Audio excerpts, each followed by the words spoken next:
de nuestra congregación por muchos años, ellos han estado aquí, han ido a otros países, a otros continentes como misioneros, y el Señor los tiene ahorita en México, desarrollando un trabajo misionero maravilloso, un trabajo misionero hermosísimo, porque lo que ellos hacen es apoyar a otras organizaciones, a otras iglesias, a otros ministerios que están trabajando en traducir la Biblia a idiomas o lenguas que no tienen ni un solo versículo en su idioma. Solamente imagínese usted cómo sería de frustrante que nos hablaran de Jesús, que nosotros entregáramos nuestra vida a Jesús, pero no entendiéramos absolutamente nada de lo que diga este libro, porque no está hecho en nuestro idioma. Sería frustrante abrir cualquier página de este libro y no entender absolutamente nada. Lo que ellos están haciendo es trabajar precisamente en ese apoyo. Tanto Nidia, a través de Wycliffe, que es una organización de muchísimos años, internacional, que apoya y trabajan en esto, y su esposo Jim. Es una bendición para nosotros también poder participar, aunque sea un poquito, con ese ministerio. Y todos ustedes, aunque no lo crean, todos ustedes también han sido partícipes de ese ministerio. Entonces, Nidia por muchos años ha estado desarrollando este tema de generosidad en Israel, y el Señor me dio la paz de poderla invitar para compartir con nosotros. Hoy quizás no tenga yo una predicación, hoy no vamos a escuchar una predicación como todos los domingos, vamos a escuchar esta conferencia que hoy solamente es la introducción y la presentación. ¿Por qué? Porque vamos a continuar con este tema todos los martes a las 7 de la noche por 5 o 6 martes más. Entonces, hoy vamos a tener la presentación, vamos a tener la introducción, y a partir de este martes que viene, todos los siguientes 5 martes nos vamos a juntar aquí mismo y vamos a desarrollar este tema. Hay un material que se les va a proporcionar, tiene un costo mínimo, pero usted se va a quedar con su libro para que usted lo estudie. Además, vamos a darles un certificado al finalizar ese taller, un certificado de participación. Y más que eso, lo más importante, lo que usted pueda tomar para su vida, para su crecimiento espiritual, eso es lo que realmente vale la pena, esa inversión de tiempo durante estos martes. Y con eso reactivamos nuestra clase de los martes, a los hermanos que venían los martes, con eso vamos a reactivar nuestra clase de crecimiento. ¿Cómo lo vamos a hacer los siguientes martes? Este martes lo más probable es que Nidia esté acá con nosotros de manera presencial, pero los siguientes martes lo vamos a ver en videoconferencia, vamos a estar a través de Zoom viéndola a ella y nosotros vamos a estar aquí. ¿Por qué no lo vamos a transmitir por Zoom para que usted lo vea en su casa? Porque lo que yo quiero es que reactivemos nuestra reunión de crecimiento los martes, entonces que podamos venir. Yo sé que hay muchos que no pueden, yo sé que hay muchos que se les dificulta, pero los que sí pueden hacer ese tiempito los martes, aquí los espero este próximo martes. ¿Bien? David. Para todo el mundo. Esta conferencia de generosidad en Israel es para toda la congregación, para toda la congregación. Entonces los invitamos para que ustedes participen, y si quieren invitar a alguien más que le interese este tema, pues invítenlo, es una clase de crecimiento espiritual. Lo del miércoles va a ser solo para las damas, este miércoles, pero nosotros vamos a tener esta charla para toda la iglesia. Entonces, voy a pedirle a Nidia que pase aquí al frente. Yo estoy tratando de mover todos mis equipos, bueno, ya logramos conectarnos, ya estaba haciendo mal la conexión. Y le doy gracias a Dios nuevamente por la vida de Nidia. Vamos a orar y que el Señor nos hable, que el Señor hable a nuestro corazón, ¿les parece? Padre, te damos gracias en esta mañana. Gracias, Señor, por el privilegio que tenemos de escuchar a Nidia compartir algo que tú has puesto en su corazón, que por muchos años ella ha estado investigando, ha estado estudiando. Todo lo que tú has puesto en ella, Señor, que ella lo ha compartido a muchas iglesias en toda América Latina, en otros países, incluso en el norte, Señor. Gracias porque ese ministerio, Señor, es un ministerio que hoy nos edifica también. Te pedimos que hables a nuestro corazón y que podamos a través de tu palabra entender los principios valiosos que hay en ella para nuestra vida diaria y para nuestro crecimiento espiritual. Te alabamos, te bendecimos y te damos todo el honor y la gloria a ti. En el nombre de Cristo Jesús. Amén y amén.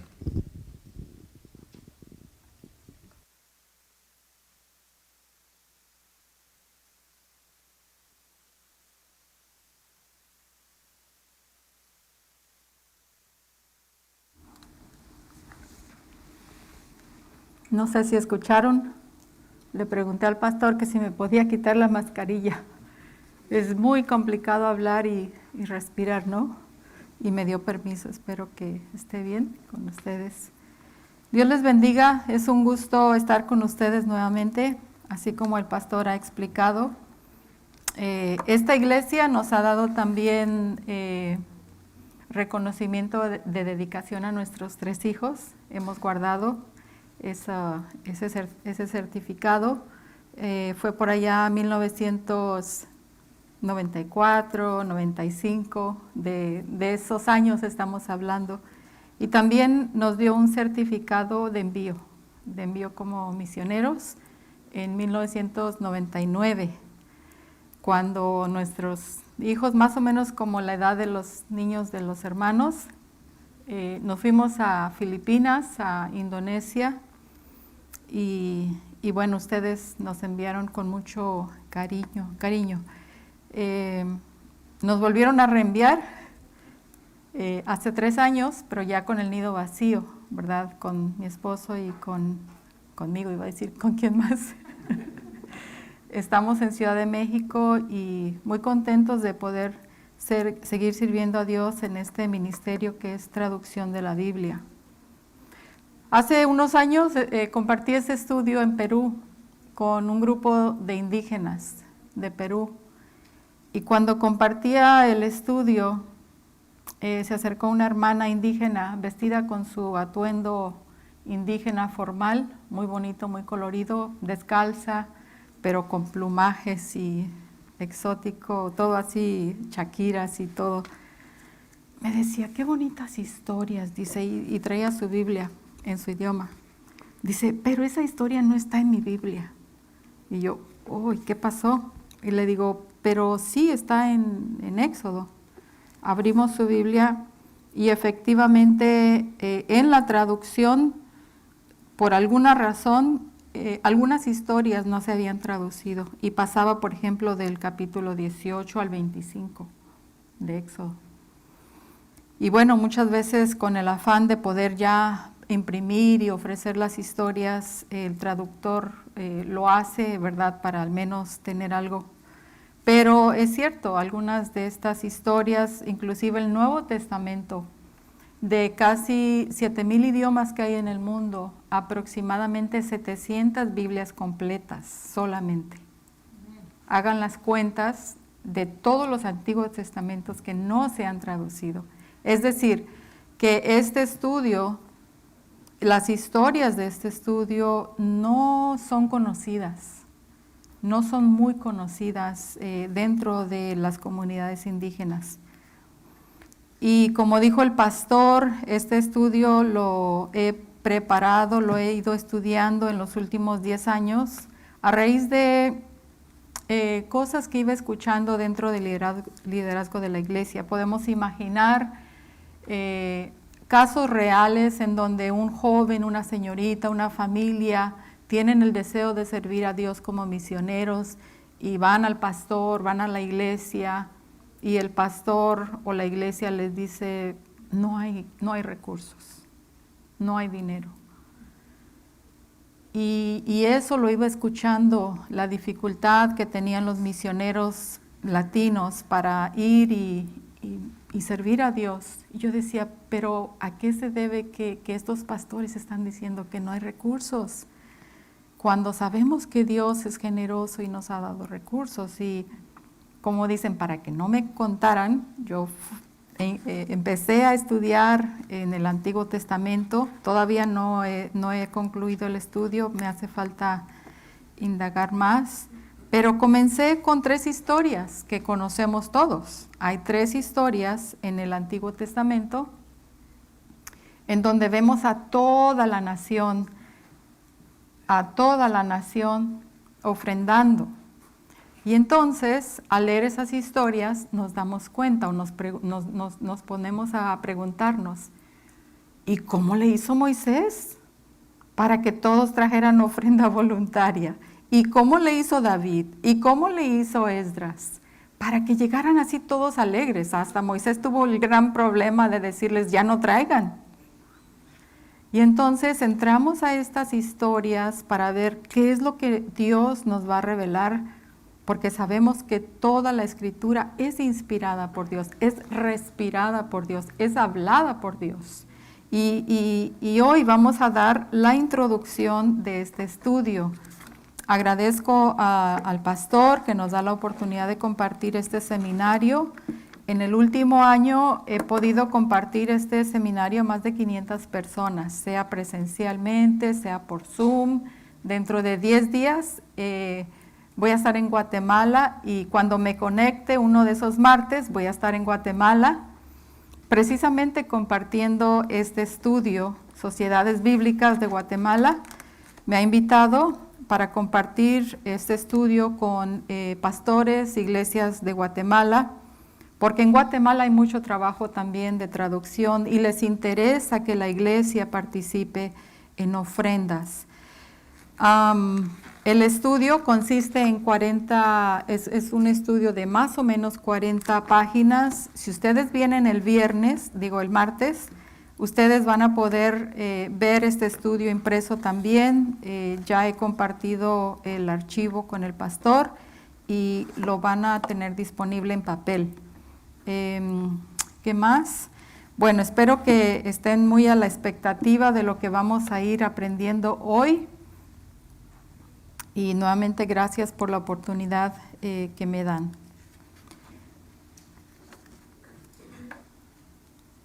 Dice la palabra de Dios que en los últimos días,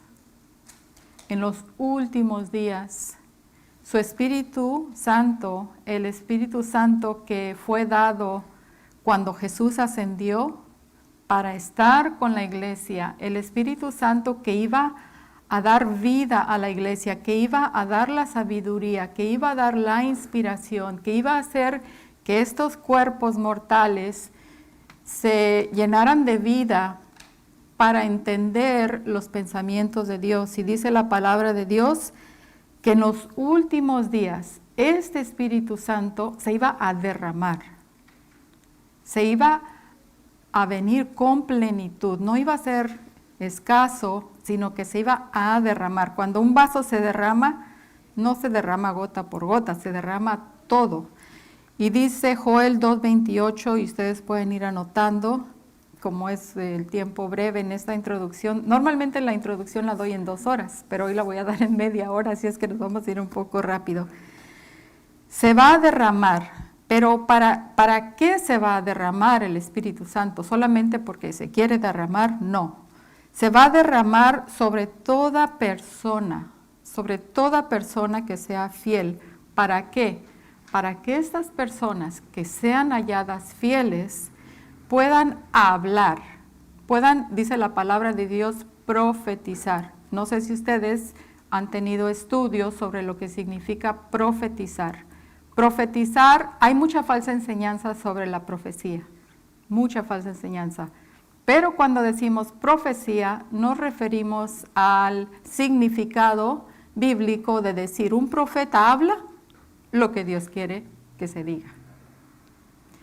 Y en los postreros días, en los últimos días, dice que el Espíritu Santo se va a derramar sobre sus hijos y sobre sus hijas, sobre hombres y sobre mujeres. ¿Y qué van a hacer estos hombres y estas mujeres? Van a hablar lo que Dios quiere que hablen, van a profetizar.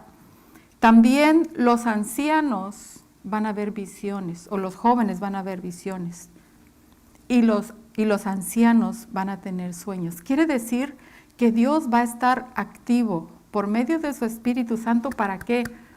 Para revelarse, porque el deseo de Dios desde Génesis hasta Apocalipsis es ser conocido.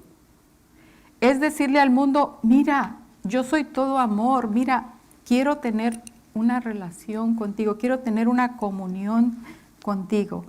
Y es en estos últimos días que vamos a ver una actividad intensa de personas que van a estar hablando lo que Dios quiere que hablen, pero ojo, también va a haber falsa enseñanza.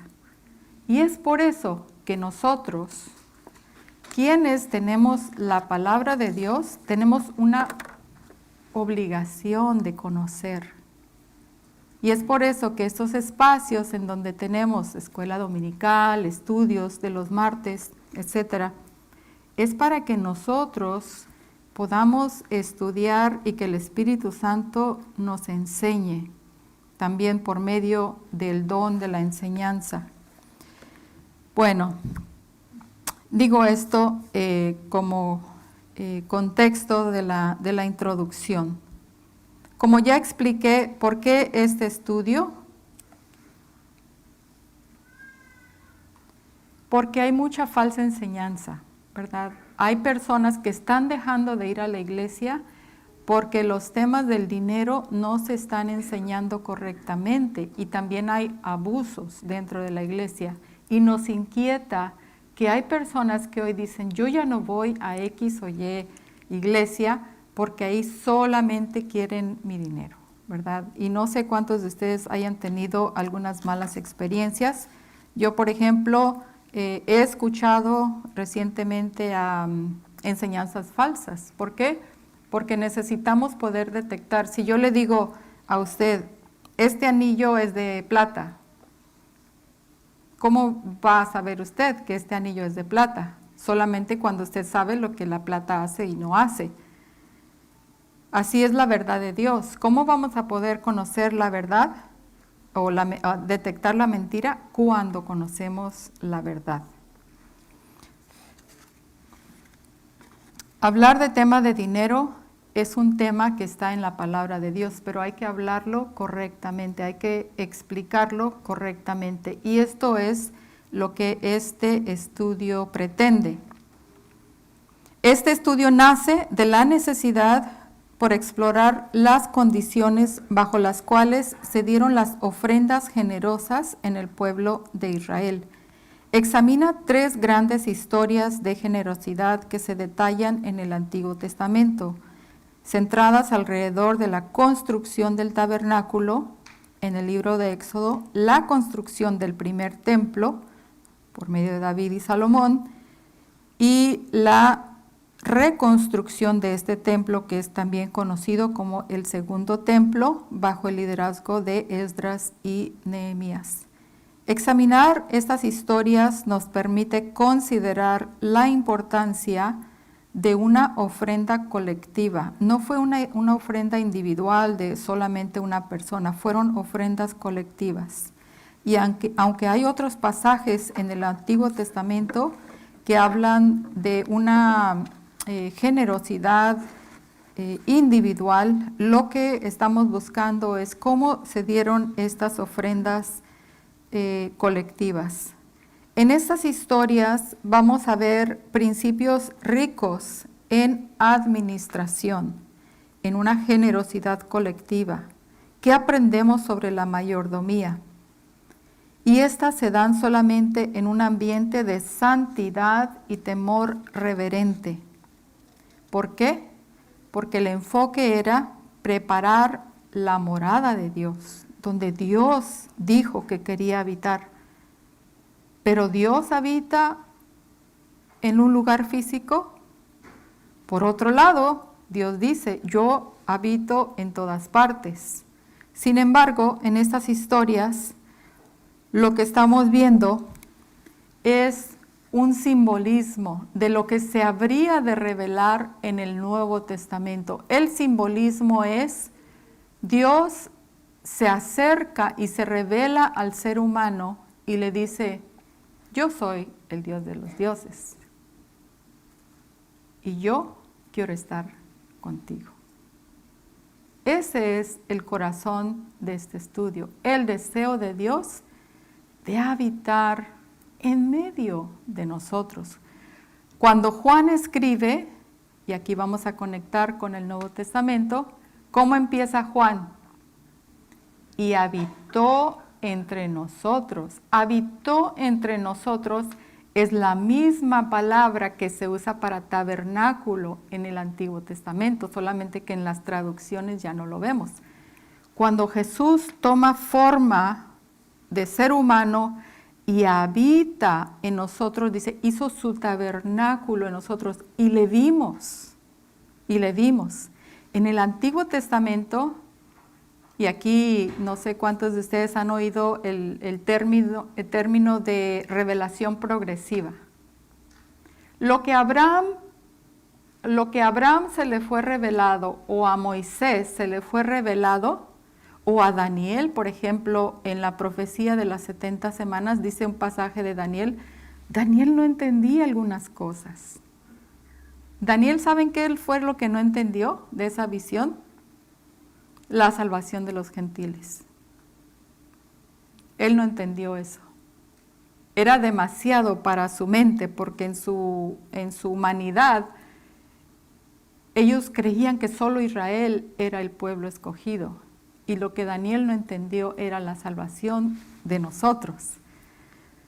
Revelación progresiva quiere decir que Dios se va a ir revelando en la línea del tiempo. Y aquí, si tuviera un pizarrón, tal vez el martes, veríamos una línea de tiempo desde Génesis hasta el fin del tiempo. Sabemos que Dios es el mismo de ayer, de hoy y de siempre. Y Dios es el dueño de este tiempo. Dios es quien dicta cuándo sí y cuándo no. Hablamos del kairos de Dios. En la Biblia, cuando ustedes vean, y aconteció en la fecha tal, en el cumplimiento de los tiempos, por ejemplo, es que Dios dijo, ok, ahí sucede.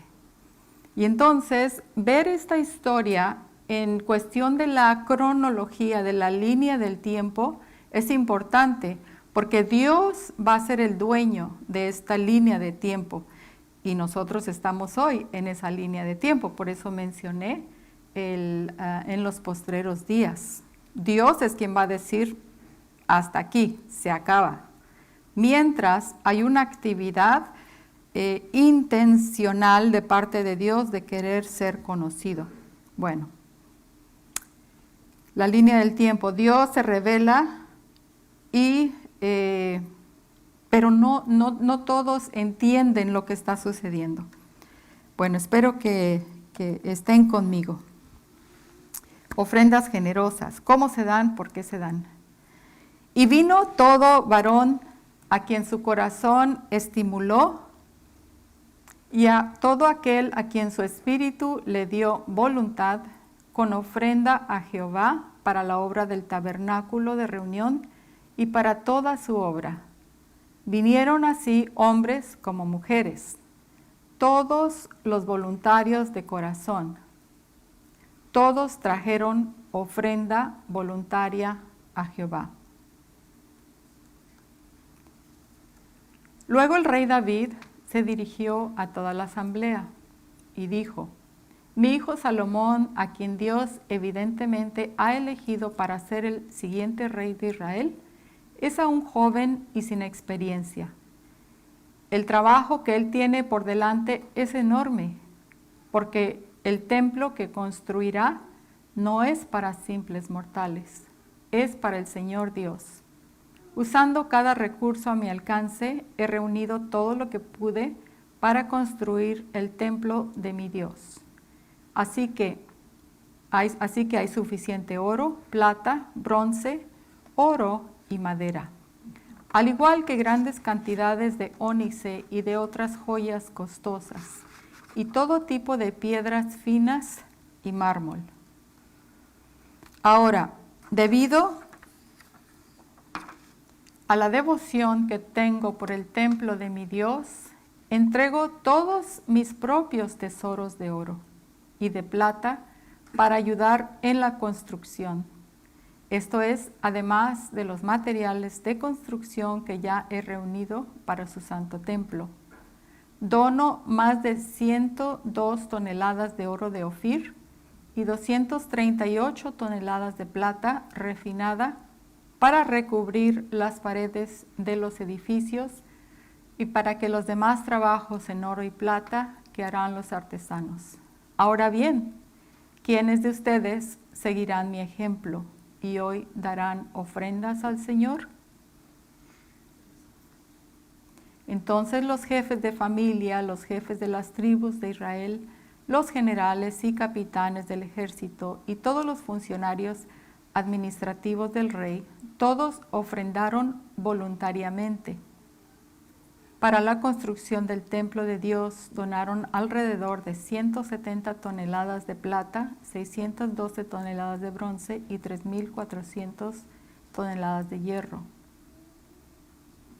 Se me pasó leer lo del oro. Que se depositaron en el tesoro de la casa del Señor al cuidado de Jehiel, un descendiente de Gersón. El pueblo se alegró por las ofrendas, porque había dado libremente y de todo corazón al Señor. Y el rey David se llenó de gozo. Y algunos de los jefes de casas paternas, cuando vinieron a la casa de Jehová, que estaba en Jerusalén, hicieron ofrendas voluntarias para la casa de Dios, para reedificarla en su sitio. Lo que hemos leído en estos pasajes vamos a cubrir aproximadamente 1500 años en la historia de la nación de Israel. Tengo acá una línea de tiempo bastante sencilla, pero estas historias van a abarcar el periodo que está en celeste, el periodo que está en lila y el periodo que está en rosa bajito. ¿Sí? ¿Estamos bien? Lo pueden ver, quise circular ahí con una línea roja, está bastante delgada, pero los pasajes que hemos leído, el de Éxodo sucede primero, el segundo, David y Salomón, reyes y el templo, y el tercero sucede en la época de Esdras y Nehemías. En estas tres columnas hay aproximadamente 1500 años, ¿ok? Por eso la importancia de la línea de tiempo. Ahora me gustaría hacer una aclaración en este periodo estamos en el Antiguo Testamento. Las profecías del Mesías, las profecías de que Dios habitaría con Israel en persona, era un concepto que no estaba bien entendido, ¿verdad?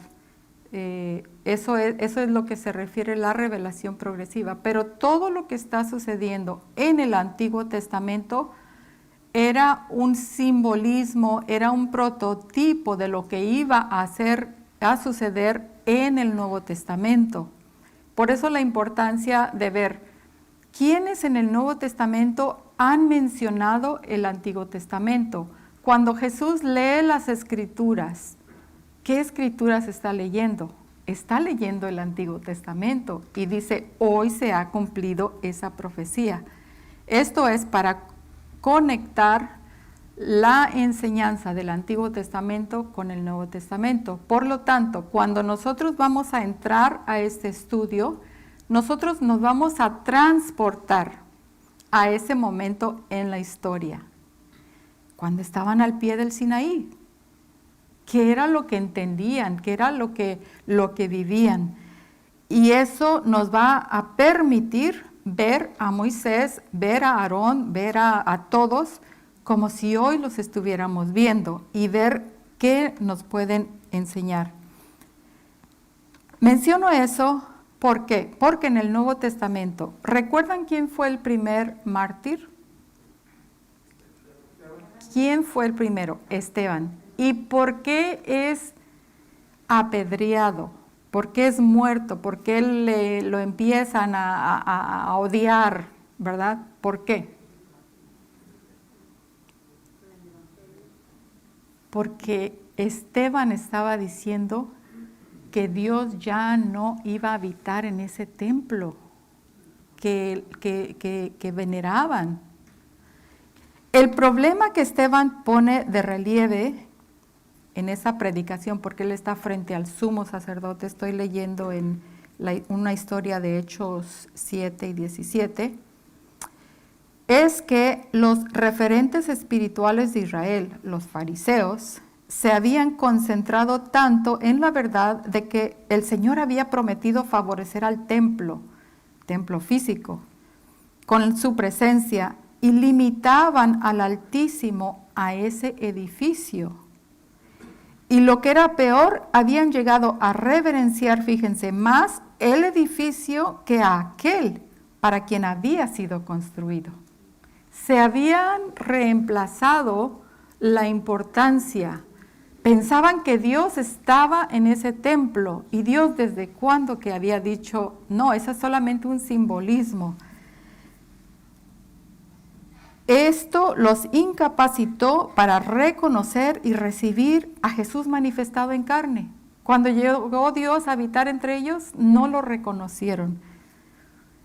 Cuando se encarnó y vivió entre ellos, su culto estaba centralizado en el templo terrenal, pero Esteban trata de señalarles que el antiguo sistema simbólico ya había pasado, es este del que estamos estudiando, y que el propósito de Dios es construir un templo espiritual en el corazón de cada persona. Cuando veremos más adelante, Pablo estaba ahí presente cuando apedrean a Esteban, pero Pablo todavía no era creyente. Pablo todavía perseguía a la iglesia. Y recuerdan, la ropa de Esteban, ¿dónde cayó? A los pies de Pablo. Imagínense que usted acaban de apedrear a un misionero, Dios no lo guarde, al pastor Camilo. Vienen los de la política, los del gobierno y le dicen, ¿sabe qué, pastor? Hasta aquí. Y lo empiezan a apedrear. Y que la ropa del pastor le cae frente a alguien que está persiguiendo a la iglesia. Imagínense el impacto que sería que pongan a mis pies la ropa de una persona mártir. Ese fue el impacto de Pablo. Veremos más adelante, Pablo, que había escuchado la defensa de Esteban, empleó un argumento similar al hablar a los filósofos de Atenas, en Hebreos 17. No es de extrañar entonces la gran tensión que existía en este momento. En este momento estamos en Hechos, ¿verdad?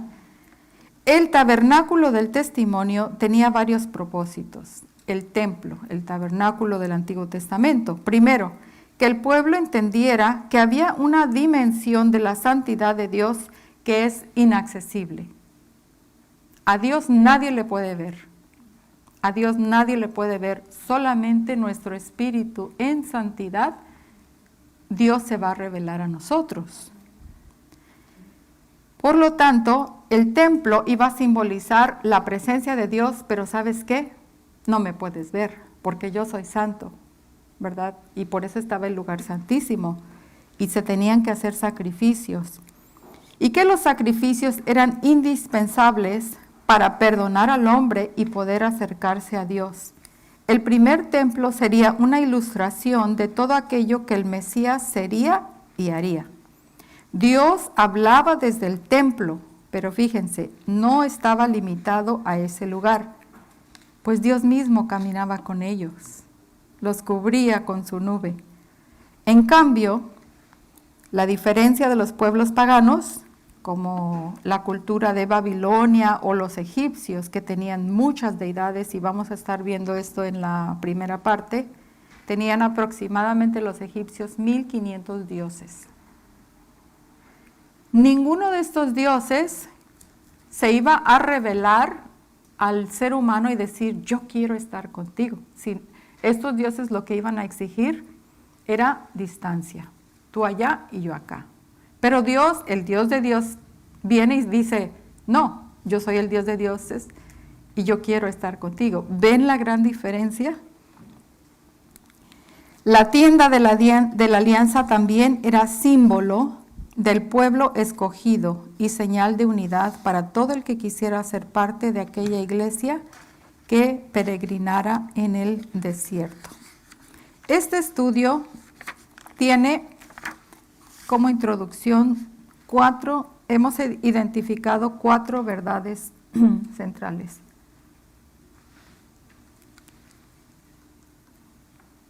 Una es la presencia de Dios. Las ofrendas se dan, ¿para qué? Para construir el lugar de la morada de Dios. Y ya hemos explicado que era un simbolismo, la presencia de Dios. Si en Abraham, cuando Dios le habla a ¿acaso Dios le dice a Abraham que quiere habitar entre su comunidad? ¿Sí o no? No. Solamente le dice, te quiero bendecir y por medio de ti van a ser benditas todas las naciones. Pero no hay un mensaje de decir, quiero estar entre ustedes, porque no había todavía una nación. De esto hablamos cuando decimos revelación progresiva. Una verdad central en este estudio es el deseo de Dios de habitar con Israel, y ahora en el Nuevo Testamento, de habitar en nosotros. Pero algo que va a hacer Dios es que Dios va a revelar quién es. ¿Quién es este Dios que me dice, yo quiero estar contigo? Y Dios va a ir hablando cosas que nos van a ir dando a entender quién es este Dios. Por ejemplo, en Génesis, Dios se revela cara a cara con Adán. Dice la palabra de Dios que caminaba con Adán en el atardecer, en el bello jardín. Dice, la creación es un acto de amor y cuando el ser humano fue formado del polvo de la tierra, Dios sopló aliento de vida. En Apocalipsis 22:4, cuando se habla de poder ver a Dios cara a cara, fíjense qué bonito, desde Génesis, Apocalipsis, cara a cara, se utiliza la misma expresión, la misma en hebreo, prospon atau, para referirse cara a cara. Pero cara a cara es, el significado de esto es de esta relación tan cercana que puedo hasta sentir el aliento de Dios. Cuando uno tiene a alguien muy, muy cercano, hasta puedes, ahora bueno, ya con las mascarillas ya no podemos, pero es esta cercanía. Solamente se puede sentir ese aire que otra persona nos da cuando está muy cerca. Y cuando Dios tiene relación y comunión con Adán y en el Apocalipsis, cuando vemos a Dios cara a cara, así está de cerca Dios.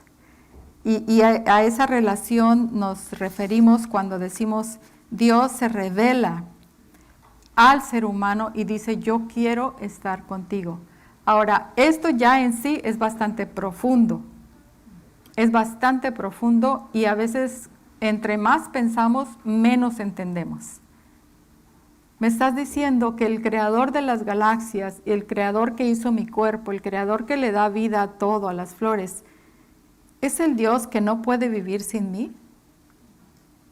¿Es el Dios que cuando me ve, sonríe? ¿Y es ese Dios que dice, aunque me mates, te sigo amando? ¿Quién es este Dios? ¿Y por qué quiere acercarse a mí? Por eso digo que este es el corazón del estudio. Porque las ofrendas se van a dar cuando he entendido que Dios quiere estar conmigo, pero que también cuando tiene las 99, las deja y se va a buscar a la una que está perdida. Pero en nuestros tiempos, para ir a buscar esa oveja perdida, va a implicar recursos, va a implicar que haya un desprendimiento de mi parte para que otra persona pueda ir y comunicar. Y cuando en el contexto de estas historias se está hablando de la generosidad, es porque han entendido que el Dios de los dioses quiere revelarse. Y eso hace que produzca en nosotros un agradecimiento, pero también un orden de prioridades. Vamos más adelante. Dios es el dueño de todo. Yo no sé si usted llegó esta mañana pensando cuánto dinero tiene en el banco, cómo está su planificación para el retiro, pero en la palabra de Dios Dios nos va a dejar claro que Él es el dueño de todo. Y si Él es el dueño de todo, yo me tengo que preguntar, ¿y qué es todo? O usted, ¿qué es todo? Dios es el dueño de todo. Dios es el dueño del oro, de la plata. En el estudio vamos a ver, por ejemplo, en Éxodo, el martes, si ustedes vienen, espero que vengan, el martes vamos a ver en detalle cómo Dios en Éxodo va a decir que todo le pertenece. Dios es dueño de todo, del oro, de la plata, del tiempo, de los recursos. En Salmo 50, ya no nos da tiempo de leerlo, pero hay un reproche de parte de Dios a la iglesia, a la nación, ¿verdad? Tengo contra ti. Yo espero que ustedes cuando vean esta frase, tengo contra ti, no piensen en la nación de Israel, sino pensemos, Dios, ¿qué tienes en contra mía? Háblame, ¿qué es lo que tienes? Tengo contra ti. Me estás ofreciendo sacrificios, me estás trayendo ofrendas, me estás trayendo esto, pero tu corazón ya no está. Te has convertido en una persona ritualista, de hábitos, de que pues todos lo hacen, pues eso es lo que hacen los domingos, pues vamos a darlo. Pero mi corazón ya no está ahí. Y Dios dice en Salmo 50, tengo contra ti. ¿Me vas a traer oro? Es mío. ¿Me vas a traer esto? Es mío. Y Dios dice, a ver, vamos a hablar. Vamos a poner las cosas en orden. Y este salmo es muy bonito porque es David escribiendo inspirado por Dios. Y Dios le dice a la nación, tengo contra ti algo. En 2 de Timoteo 3:16, la palabra de Dios nos dice que la palabra de Dios nos va a enseñar, nos va a redarguir. Redarguir, busqué el significado, es dar un contraargumento. Tú dices esto y Dios dice, y yo te doy un contraargumento. Yo creo que es muy bueno que nosotros tengamos este tipo de conversaciones con Dios. Job las tuvo. Job pensaba que era bastante inteligente. Y cuando Dios habla con él, a ver, Job, ¿dónde estabas cuando hice esto y esto? ¿Dónde estabas cuando...? ¿Y qué dice la palabra de Dios? Job dijo, pensé que lo había entendido todo y mejor ya no dijo nada, ¿verdad? Dios, ese es el contraargumento, redarguir, corregir. ¿Qué es lo que tenemos que corregir dentro de nuestro corazón y dentro de la iglesia? La palabra de Dios nos va a ayudar a corregir, a poner en orden nuestra casa, a poner en orden mi vida, mi corazón. Y me va a instruir, me va a dar consejo en justicia. Pero, ¿para qué? A fin de que el hombre de Dios sea perfecto y esté enteramente preparado, ¿para qué? Para toda buena obra. Quiere decir, hermanos, que si solamente estamos recibiendo, corrigiendo, y nos quedamos ahí, no, tiene que haber un efecto de qué es lo que Dios quiere que haga para toda buena obra. Voy a continuar con los últimos 2 puntos el martes, así es que no pudimos terminar la introducción, hay otros 2 puntos, pero espero que esto les haya dado una idea de cómo vamos a profundizar en el texto y pues primero Dios nos vemos el martes y el miércoles. Nuevamente gracias por la oportunidad.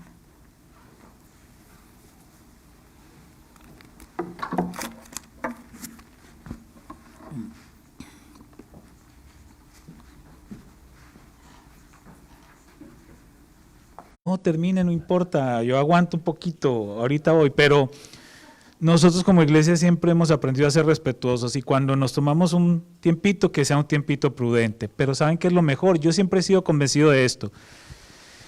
Es mejor que la gente quede con ganas de más, que quede antojada y no quede hastiado. ¿A usted le ha pasado que usted va a comer algo y come, que ya dice, ay, ya no disfrutó ni la comida porque comió tanto que se hastió.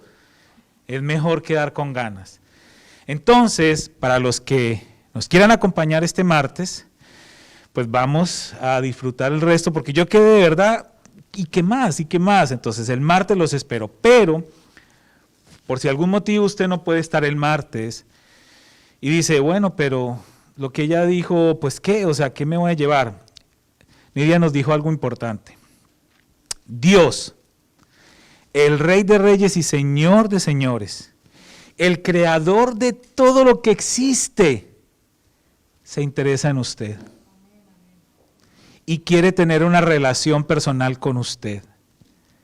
No importa si usted nunca lo ha reconocido como Dios, hoy es el día para que usted le diga, Señor, te reconozco como mi Dios y yo también quiero tener una relación personal contigo. Y yo te pido perdón si yo te he fallado, te pido que me perdones, pero yo quiero a partir de hoy caminar a tu lado y aprender más de ti. Y si usted ya hizo esta oración hace muchos años, el Señor le está recordando su parte, la parte de Él. Yo lo he dado todo por ti. Di a mi Hijo Jesucristo en la cruz del Calvario por ti. Y si yo lo he dado todo por ti, ¿tú qué estás dispuesto a dar por mí? Ese es el mensaje central que hoy nos podemos llevar todos a casa. Eso es lo más importante. Yo quiero agradecerle a Nidia por este tiempo y a ustedes por estar tan atentos. Y quedé pensando en lo de la apedreada. Dije, bueno, no, yo escuché que dije, amén, amén, sí. No, no es cierto, no es cierto. No es cierto. Quien así piense, pues bueno, que el Señor nos suba a la balanza a ambos. El Señor es bueno, nos ama. Hermanos, quiero animarlos para este martes 7 en punto. Aquí vamos a tener material, vamos a tener todo. Este martes sí Nidia va a poder estar con nosotros porque sigue en la ciudad con la ayuda de Dios. Y los siguientes martes lo hacemos entonces por videoconferencia, pero seguimos en esto. Vamos a orar, vamos a ponernos en las manos del Señor, a terminar este tiempo, darle gracias al Señor porque Él ha sido bueno. Quiero orar también para tomar las ofrendas. Dice 2 Corintios capítulo 9 versículo 7, dice, cada uno dé como propuso en su corazón, no con tristeza ni por necesidad, porque Dios ama al dador alegre, y se conecta mucho en parte también con lo que está compartiendo Nidia. Cuando nosotros traemos acá algo, una ofrenda, Dios no la necesita. Téngalo por seguro que cuando usted la deja ahí, los hermanos de finanzas no la toman y luego dicen, bueno, Señor, agarra lo que puedas, esto es tuyo. No, eso no sucede. Eso que depositamos acá es para cosas humanas, es decir, vamos a pagar la luz, vamos a pagar el agua. A propósito, se supieron que todas las empresas y todos los negocios se les llegó la luz altísima por todo lo que pasó de la nevada. Mucha gente está pagando, nosotros se nos subió 10 veces más, nos llegó la cuenta de luz. Si yo les digo cuánto es, ustedes se irían para atrás. Quizás lo que usted se gana en un año o la mitad. Y no podemos hacer nada, nos toca pagarlo. Injusto o justo, nos toca pagarlo. Entonces, para eso es todo lo que hay aquí. Para apoyar misioneros, para pagar.